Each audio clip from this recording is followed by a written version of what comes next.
பொக்சர் அப்படிங்கிற கப்பல் கம்ப்ளீட்டா ஃபுல் அண்ட் ஃபுல்லி 2200 கடற்படை வீரர்களோட அமெரிக்காவில் இருந்து இப்ப புறப்பட ஆரம்பிச்சிருக்கு. யாராலையுமே வீழ்த்த முடியாது அப்படின்னு சொன்ன F-35 ஃபைட்டர் ஜெட்டை குறிவச்சு ஈரான் நடத்தின தாக்குதல் தான் இன்னைக்கு அமெரிக்காவினுடைய ராணுவத்துக்குள்ள பெரிய அளவுல அதிர்வலைகளை ஏற்படுத்தி ஹவுத்திகள் இந்த யுத்தத்தினுடைய 21வது நாளான இன்று உள்நுழைகிறோம் அப்படின்னு சொல்லியிருக்காங்க. சர்வதேச எரிசக்தி மையம் ஒரு முக்கியமான தகவலை உலக மக்களுக்கு வெளியிட்டு இருக்காங்க. என்ன அப்படின்னு சொன்னா, ஹொர்மோஸ் ஜலசந்தியை ஈரான் கட்டுப்படுத்தி வச்சிருக்கிறது அப்படிங்கிறது அமெரிக்காவுக்கு விழுந்திருக்கிற மிகப்பெரிய அடி. எப்படியாவது ஹொர்மோஸ் ஜலசந்தியினுடைய கட்டுப்பாட்டை மீட்டெடுக்கணும் அப்படிங்கிறதுக்காக அமெரிக்கா எந்த லெவலுக்கும் இறங்குவாங்க. ஈரானினுடைய காத்தமல் அன்பியா ராணுவ படைப்பிரிவினுடைய ஊடக பேச்சாளர் இப்ராஹிம் சுல்ஃபிகாரை ஒரு முக்கியமான கருத்தொன்று வெளியிட்டு இருக்கார்.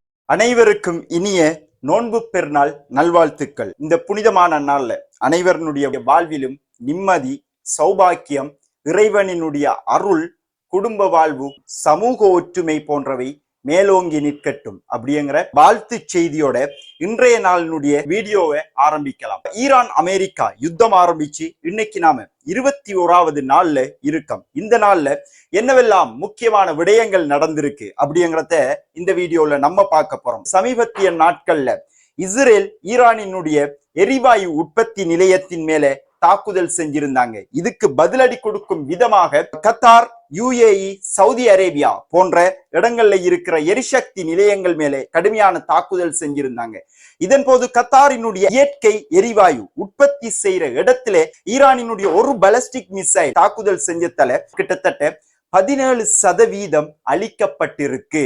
இந்த 17% புனரமைக்கிறதுக்கு கிட்டத்தட்ட 3 தொடக்கம் 5 ஆண்டுகள் வரை செல்லும் அப்படின்னு சொல்லி கத்தாரினுடைய எரிசக்தி இந்த அறிவிப்பை வெளியிட்டு இருக்காங்க. இயற்கை எரிவாயுனுடைய விலை அப்படிங்கிறது மேலும் எதிர்பார்த்ததை விட கணிசமான அளவு உயர்ந்திருக்கு. அது மட்டும் இல்லாம இப்ப சர்வதேச எரிசக்தி மையம் ஒரு முக்கியமான தகவலை உலக மக்களுக்கு வெளியிட்டு இருக்காங்க. என்ன அப்படின்னு சொன்னா, இந்த யுத்தத்தின் காரணத்தால கச்சா எண்ணெயினுடைய விலை சாதாரணமாக $100 மேல இப்ப சென்று கொண்டிருக்கு. வரும் காலங்கள்ல $200 ஒரு பேரலினுடைய விலை தாண்டக்கூடிய அபாயம் இருந்து கொண்டிருக்கு. இப்படியான இக்கட்டான சூழ்நிலைகள் நிலவுவதன் காரணத்தால ஏற்கனவே சர்வதேச எரிசக்தி மையம் அவங்கள்ட்ட இருந்து 400 மில்லியன் பீப்பாய் கச்சா எண்ணெயை வெளியிட்டு இருந்த போதிலையும் தொடர்ச்சியாக எரிசக்தியினுடைய அழுத்தம் தாக்கங்களை ஏற்படுத்தி கொண்டு வருது அப்படின்னு சொல்லலாம். இதுக்கு மாற்று வழிகளை உலகளாவிய ரீதியில இருக்கிற அரசாங்கங்கள் முன்னெடுக்குமாறும் சர்வதேச எரிசக்தி மையம் தகவல் வெளியிட்டு இருக்காங்க. அதாவது குறிப்பா அவங்க சொல்றாங்க என்ன அப்படின்னு சொன்னா, வீட்டில இருந்தே வேலை செய்யக்கூடிய அளவுக்கு உங்களுடைய சட்டங்களை திருத்தி அமையுங்க, பொது போக்குவரத்துகளை அதிகமாக பயன்படுத்துறதுக்கு முயற்சி செய்யுங்க அப்படின்னு சொல்லி சர்வதேச எரிசக்தி மையம் இந்த தகவலை வெளியிட்டு இருக்காங்க. நம்மளுடைய நாட்டுல கூட ஸ்ரீலங்காவினுடைய கவர்மெண்ட் இந்த யுத்தத்தின் பின்னர் அரசு நிறுவனங்களுக்கு ஒவ்வொரு புதன்கிழமையுமே விடுமுறை அளிச்சிருக்காங்க. பெட்ரோலா இருக்கலாம், டீசலா இருக்கலாம், எரிசக்திகள் ஒவ்வொரு வாகனங்களுக்குமே QR கோட் அடிப்படையில தான் எரிபொருளும் விநியோகம் செய்யப்பட்டு கொண்டிருக்கு. ஏற்கனவே ஸ்ட்ரைட் ஆஃப் ஹார்மோஸ் பூட்டப்பட்டிருக்கு. அதே போன்று கத்தாரினுடைய LNG நிலையம் தாக்கப்பட்டிருக்கு. ஈரானினுடைய எரிவாயு நிலையம் தாக்கப்பட்டிருக்கு. இதன் காரணத்தால ஏற்கனவே எரிபொருட்களினுடைய விலைகள் விண்ணை தொடுற அளவுக்கு போயிருக்கு. இதே நேரங்கள்ல ஈரானினுடைய காத்தமல் அன்பியா ராணுவ படைப்பிரிவினுடைய ஊடக பேச்சாளர் இப்ராஹிம் சுல்ஃபிகாரை ஒரு முக்கியமான கருத்தொன்று வெளியிட்டு இருக்கார். என்ன அப்படின்னு சொன்னா, மேலும் மத்திய கிழக்குல இருக்கிற முக்கியமான எரிசக்தி நிலையங்களை குறிவச்சு இஸ்ரேல் மத்திய கிழக்கு நாடுகள்ல குறிப்பாக அரபு நாடுகள்ல தாக்குதல் நடாத்த திட்டமிட்டு இருக்காங்க அப்படிங்கிற உளவு தகவல்கள் ஈரானினுடைய ராணுவத்துக்கு இப்ப கிடைச்சிருக்கு. இதனூடாக மத்திய கிழக்கு நாடுகளுக்குள்ள பிளவுகளை ஏற்படுத்தி மூட்டி விடுற வேலைகளை இஸ்ரேல் இப்ப செய்யறதுக்கு திட்டங்களை போட்டு கொண்டு வராங்க. அமெரிக்காவினுடைய தளங்களை குறிவச்சும் அமெரிக்காவினுடைய கம்பெனிஸை குறிவச்சும் தான் ஈரானினுடைய தாக்குதல் இருக்கே தவிர அரபு நாடுகளுக்கு எதிராகவோ அரபு நாடுகள்ல இருக்கிற மக்களுக்கு எதிராகவோ எந்த ஒரு நடவடிக்கையையும் ஈரான் செய்யாது அப்படிங்கிறதையும் இப்ராஹிம் சுல்ஃபிகாரை இன்னைக்கு உறுதிப்படுத்தி சொல்லி இருக்கார். அடுத்தது பார்த்தோம் என்ன அப்படின்னு சொன்னா, ஹொர்மோஸ் ஜலசந்தியை இப்ப ஈரான் கம்ப்ளீட்டா கண்ட்ரோல் பண்ணி வச்சிருக்காங்க. நமக்கு தெரியும், ஒரு நாட்டுக்குள்ளே இயற்கை எரிவாயு இருக்கு அல்லது கச்சா எண்ணெய் இருக்கு அப்படின்னு சொன்னா அதை எடுத்து அதை பெட்ரோல் டாலர்ல விற்கிறதுக்காக அமெரிக்கா எந்த லெவலுக்கும் இறங்கி வேலை பார்ப்பாங்க. ஆனா இப்ப உலகளாவிய ரீதியில இருக்கிற மிக முக்கியமான எரிபொருள் ஏற்றுமதி இறக்குமதி கப்பல் போக்குவரத்து பாதையான ஹொர்மோஸ் ஜலசந்தியை ஈரான் கட்டுப்படுத்தி வச்சிருக்கிறது. அப்படிங்கிறது அமெரிக்காவுக்கு விழுந்திருக்கிற மிகப்பெரிய அடி அப்படின்னு சொல்லலாம். அதை மேலும் நிரூபிக்கும் விதமாக ஹொர்மோஸ் ஜலசந்தி ஊடாக எண்ணெய் ஏற்றுமதி இறக்குமதி செய்யற கப்பல் நிறுவனங்கள் ஈரானுக்கு $2 மில்லியன் பணம் செலுத்தினா அவங்களுடைய கப்பலை எந்த ஒரு ஆபத்தும் இல்லாம விடுவிக்கிறதுக்கு ஈரான் தயாராக இருக்கு. இப்ப ஈரான் தங்களுடைய நட்பு நாடுகள் ஊடாக பேச்சுவார்த்தை செஞ்சு சில நாடுகளினுடைய கப்பல்களை ஹொர்மோஸ் ஜலசந்தி ஊடாக செல்வதற்கு அனுமதி அளிச்சிருக்காங்க. அப்படிங்கிறத பைனான்சியல் டைம்ஸ் இந்த தகவலை வெளியிட்டு இருக்காங்க. ஈரான் இப்படி ஹொர்மோஸ் ஜலசந்தியை கட்டுப்படுத்தி வச்சிருக்கிறது அப்படிங்கிறது ஒரு பொழுதும் அமெரிக்காவால ஏற்றுக்கொள்ளவே முடியாது. எப்படியாவது ஹொர்மோஸ் ஜலசந்தியினுடைய கட்டுப்பாட்டை மீட்டெடுக்கணும் அப்படிங்கிறதுக்காக அமெரிக்கா எந்த லெவலுக்கும் இறங்குவாங்க. அதுக்காக இப்ப அமெரிக்காவினுடைய பாக்ஸர் அப்படிங்கிற கப்பல் கம்ப்ளீட்டா ஃபுல் அண்ட் ஃபுல்லி 2200 கடற்படை வீரர்களோட அமெரிக்காவில இருந்து இப்ப புறப்பட ஆரம்பிச்சிருக்கு. இது ஹொர்மோஸ் ஜலசந்தியை இப்ப மீட்டெடுக்கணும் அப்படின்னு சொன்னா ஈரானினுடைய மிக முக்கியமான தீவாக இருக்கிற கார்க் தீவை அமெரிக்கா கைப்பற்றணும். அப்படி அமெரிக்கா அதை கைப்பற்றினால் ஹொர்மோஸ் ஜலசந்தியை மீட்டெடுக்கக்கூடிய சாத்தியக்கூறுகள் இருக்கு. அப்படிங்கிற அடிப்படையிலையும் தான் இந்த படை வீரர்களோட இந்த கப்பல் இப்ப மத்திய கிழக்குக்கு வந்து கொண்டிருக்கு அப்படின்னு சொல்லலாம். இதைத்தான் இப்ப ட்ரம்பினுடைய நிர்வாகம் தீவிரமான பேச்சுவார்த்தைகளை ஈடுபட்டு கொண்டு வராங்க. இருந்த போதிலும் ஒரு பக்கமாக ஈரானினுடைய ராணுவம் IRGC தொடர்ச்சியாக சொல்லி கொண்டு வராங்க, ரோமர்களை பார்த்த நாடு ஈரான், உலக வரலாற்றில எந்த ஒரு பேரரசுகளாலேயோ பெர்ஷியாவை கைப்பற்ற முடியல, இப்பவும் அது முடியாது. யார் வந்தாலும் அவங்களுக்கு எதிராக போராடி ஈரானை பாதுகாக்கிறதுக்கு எங்களுடைய IRGC எப்பொழுதுமே தயாராக இருக்கு அப்படிங்கிறத தொடர்ச்சியாக IRGCயும் சொல்லி கொண்டு வராங்க. அடுத்தது பார்த்தோம் என்ன அப்படின்னு சொன்னா, ஈரானினுடைய டிஃபென்ஸ் செக்டர்ல ஒரு வரலாற்று மைல்கல்ல ஈரான் தொட்டு இருக்காங்க. அதாவது உலகளாவிய ரீதியில யாராலையுமே வீழ்த்த முடியாது அப்படின்னு சொன்ன F-35 ஃபைட்டர் ஜெட்டை குறிவச்சு ஈரான் நடத்தின தாக்குதல் தான் இன்னைக்கு அமெரிக்காவினுடைய ராணுவத்துக்குள்ள பெரிய அளவுல அதிர்வலைகளை ஏற்படுத்தி இருக்கு அப்படின்னு சொல்லலாம். இது சம்பந்தமாக ஈரானினுடைய பாராளுமன்றத்தினுடைய சபாநாயகர் சில முக்கியமான கருத்துக்களை வெளியிட்டு இருக்கார். என்ன அப்படின்னு சொன்னா, எங்களினுடைய டிஃபென்ஸ் உலக வரலாற்றில ஒரு புதிய சாதனையை படைச்சிருக்கு. F-35 ஃபைட்டர் ஜெட்டை தாக்கி இருக்க அமெரிக்காவினுடைய ஆணவத்துக்கு இது மிகப்பெரிய ஒரு அடியாக இருக்கும். அடுத்தது 2023ஆம் ஆண்டு அக்டோபர் 7ஆம் தேதி ஆரம்பிக்கப்பட்ட இஸ்ரேல் காசா யுத்தத்தில மிக முக்கியமான பங்கு வகிச்ச ஒரு அமைப்பு தான் காசாவுக்கு ஆதரவாக ஹவுத்திகள் இந்த யுத்தத்தினுடைய 21வது நாளான இன்று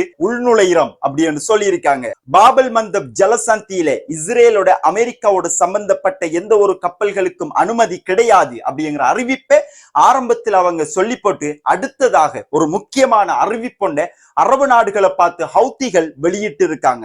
என்ன அப்படின்னு சொன்னா, இப்ப இஸ்ரேலை நோக்கி யமன் பாலிஸ்டிக் மிசைல் தாக்குதல் செய்ய போறாங்க. ஏற்கனவே ஈரான் தொடர்ச்சியாக அடிச்சு கொண்டிருக்காங்க. இந்த மிசைல்களை இனி வரும் காலங்கள்ல ஏர் டிஃபென்ஸ் சிஸ்டத்தை பயன்படுத்தி இஸ்ரேலுக்கு எதிராக செல்ற மிசைல்களை சவுதி அரேபியாவா இருக்கலாம், யுனைடெட் அரப் எமிரேட்ஸா இருக்கலாம், ஜோர்டானா இருக்கலாம், இவங்க இடைமறிச்சாங்க. அப்படின்னு சொன்னா இவங்களும் இஸ்ரேலினுடைய ஒரு பகுதியாகவே கருதப்படும், ஆக்கிரமிப்பு நாட்டினுடைய ஒரு பகுதியாகவே கருதப்படும். அதன் பின்னர் இவங்களுக்குரிய பதிலடி ஹவுத்திகளால ஊர்ஜிதம் செய்யப்படும் அப்படின்னு சொல்லியிருக்காங்க. இப்படி இருக்கக்குள்ள ஈரானினுடைய தாக்குதல் அப்படிங்கிறது அமெரிக்காவே கற்பனை செஞ்சதை விட பயங்கரமா இருக்கு அப்படின்னு சொல்லி நாம சொல்லல, அமெரிக்காவினுடைய பல ஊடகங்கள் அரச நிறுவனங்களை இன்னைக்கு சொல்லிக் கொண்டிருக்காங்க. அந்த அடிப்படையில இந்த யுத்தத்தினுடைய 21வது நாள்ல ஈரான் 67வது அலை தாக்குதலையும் இஸ்ரேலுக்கு எதிராகவும் பிராந்திய அமெரிக்கா தளங்களுக்கு எதிராகவும் மேற்கொண்டிருக்காங்க. இந்த தாக்குதல்ல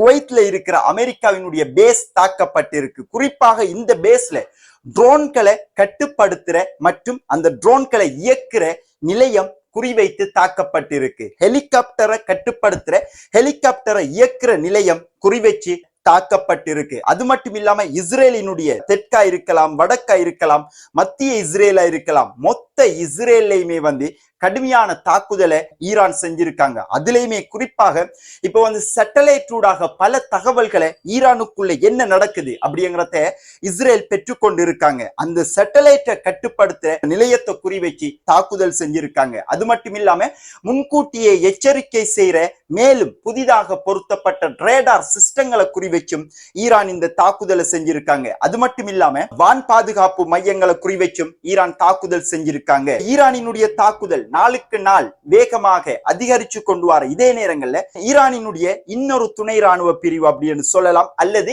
ஈரானுக்கு ஆதரவாக இப்ப மத்திய கிழக்குல பெரிய அளவுல யுத்தம் செஞ்சு கொண்டு வர ஒரு அமைப்பு ஈராக்கிய படைக்குழுக்கள் அவுலியா தாம் அப்படிங்கிற அமைப்பு. இந்த அமைப்பு ஏர்பில்ல இருக்கிற அமெரிக்காவினுடைய பேச குறிவச்சு தாக்குதல் செஞ்சிருக்காங்க. அது மட்டும் இல்லாம பக்தாத்ல இருக்கிற அமெரிக்காவினுடைய விக்டரி ஏர்பேஸ குறிவச்சும் ஈராக்கிய படைக்குழுக்கள் ட்ரோன் தாக்குதல் செஞ்சிருக்காங்க. ஈராக்கிய படைக்குழுக்களினுடைய தாக்குதல்கள் இப்படி இருக்கக்குள்ள ஹெஸ்புல்லாக்கள் தொடர்ச்சியாக முழு அளவுல இறங்கி இப்ப அடிச்சு கொண்டு இருக்காங்க அப்படின்னு சொல்லலாம். அந்த அடிப்படையில இப்ப இஸ்ரேல் லெபனான் பக்கம் லிட்டானி நதிக்கரை வரைக்கும் கண்ட்ரோல்ல எடுக்கணும் அப்படிங்கிறதுக்காக லெபனானுக்குள்ள தரைப்படையை இஸ்ரேல் அனுப்பி வச்சிருக்காங்க. இப்ப ஹெஸ்புல்லாக்களுக்கும் இஸ்ரேலிய ஆர்மிக்கும் இடையில கடுமையான சண்டைகள் லெபனான் இஸ்ரேல் போர்டர்ல இப்ப நடந்து கொண்டிருக்கு. டைப் மற்றும் டெய்ர் சிரியன் ஆகிய பிரதேசங்கள்ல சுற்றி வளைச்சு முன்னேறுவதற்கு முயன்ற இஸ்ரேலிய ஆக்கிரமிப்பு ராணுவங்களை பதுங்கி இருந்து ஹெஸ்புல்லாக்கள்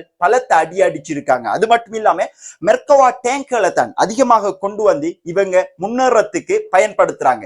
இந்த மெர்கவா டேங்கை குறிவச்சும் தாக்குதல் செஞ்சிருக்காங்க.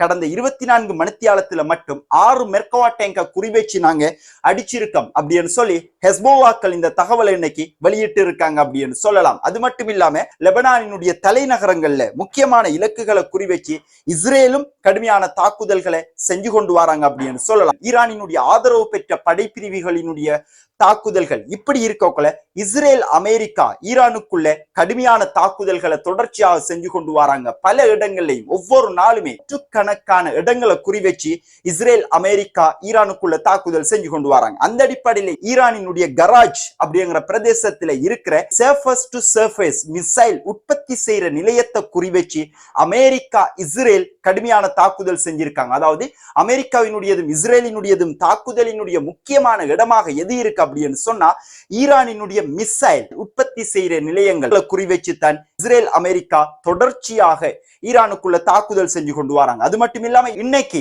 ஈரான்ல இஸ்ரேல் அமெரிக்கா செஞ்ச தாக்குதல்ல IRGC ஊடக பேச்சாளரான பிரிகேடியர் ஜெனரல் அலி முகமது நைனி இன்னைக்கு கொல்லப்பட்டிருக்கார். ஈரானினுடைய முக்கிய தலைவர்களை குறிவச்சு இஸ்ரேலின் அமெரிக்காவினுடைய தாக்குதல்கள் தொடர்ச்சியாக இடம்பெற்றுக் கொண்டு வருது. ஆயத்துல் அலி கமேனியில இருந்து அலி லாரிஜானியில இருந்து IRGC ஊடக பேச்சாளரும் இன்னைக்கு மரணிச்சிருக்கார். இதுக்கு ஆழ்ந்த இரங்கல்களை ஈரானினுடைய உச்ச தலைவர் மொஜிதபா கமேனி தெரிவிச்சிருக்கார் அப்படின்னு சொல்லலாம். அந்த அடிப்படையில இன்றைய நாளினுடைய முக்கியமான தகவல்கள் எடுத்து நம்ம உங்களுக்காக இந்த வீடியோல எட் பண்ணிருக்கோம். இனி வரும் காலங்கள்ல தொடர்ச்சியாக இவ்வாறான தகவல்கள் உங்களுக்கு எப்பவுமே வந்து கொண்டிருக்கும். முக்கியமான சம்பவங்கள் இடம்பெறும் இடத்து பிரேக்கிங் நியூஸ் வாயிலாகவும் தொடர்ச்சியாக நம்ம உங்களுக்கு தகவல்களை கொண்டு வரத்துக்கு தயாரா இருக்கோம் அப்படிங்கிறதையும் சொல்லிக்கொண்டு இந்த வீடியோ சம்பந்தப்பட்ட உங்களுடைய கருத்துக்களை கட்டாயம் கீழே கமெண்ட் பாக்ஸ்ல பதிவிடுங்கள். இன்னும் ஒரு வீடியோவில் சந்திப்போம்.